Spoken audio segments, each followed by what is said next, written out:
Hello everyone, welcome back to Piece of Physics. In this particular video, we are going to see relative motion in one dimension. Till this moment, we have just studied the motion of a single object. If it is moving, then we had velocity, speed, acceleration, and different kind of quantities.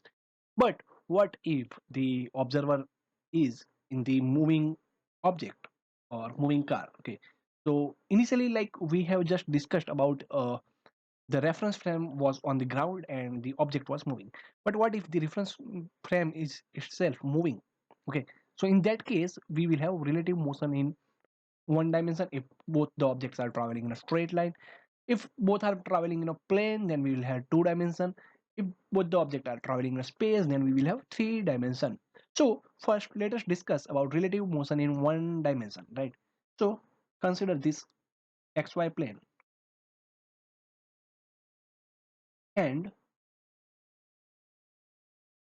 we have two objects, right? So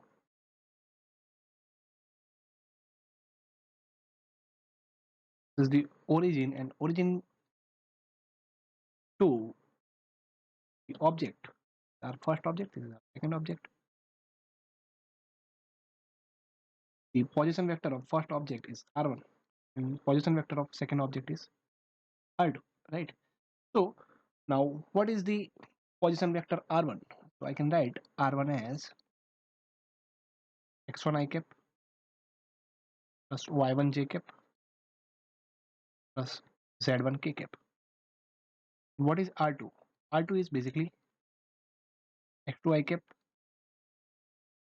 y2 j cap plus z2 k cap, right? So I can write position of body 2 with respect to body 1, what it will be. Okay, so it will be r21.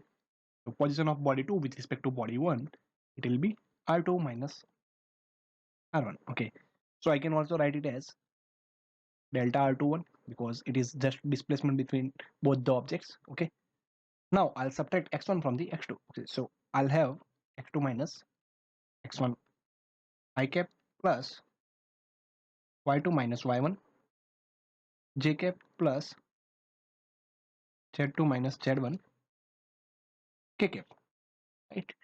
So this is our position of body 2 with respect to body 1. Now let us find the velocity of object 2 with respect to object 1. So velocity of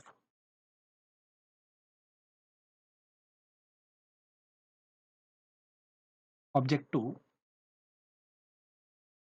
with respect to object 1. Okay, so it will be v21 d by dt will be r21. Okay, so it's basically d by dt r2 minus r1. So I can write dr2 by dt because it is addition and subtraction. Differentiation will be applied to both the terms here. Okay, so it will be dr2 by dt minus dr1 by dt. So this will be v2 minus v1.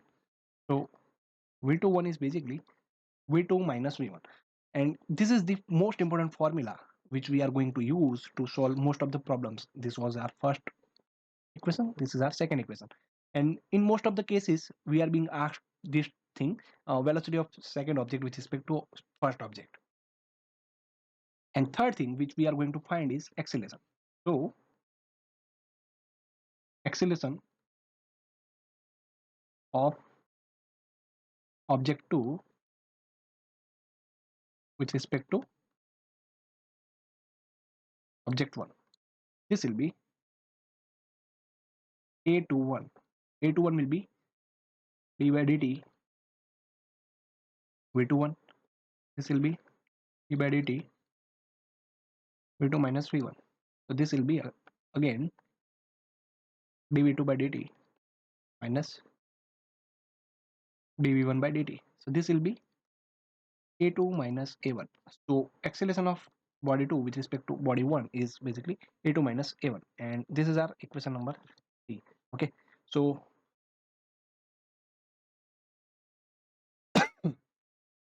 so for the theory part, we have this much information which we are going to remember. First is position of object 2 with respect to object 1. Second one is velocity of object 2 with respect to object 1. And third one is acceleration of object 2 with respect to object 1. And these are the three important formulas which we are going to apply in our next video, in which we are going to solve relative motion in 1D problems. Okay, that's all for this particular video. Stay connected to the channel for further videos. Thank you so much.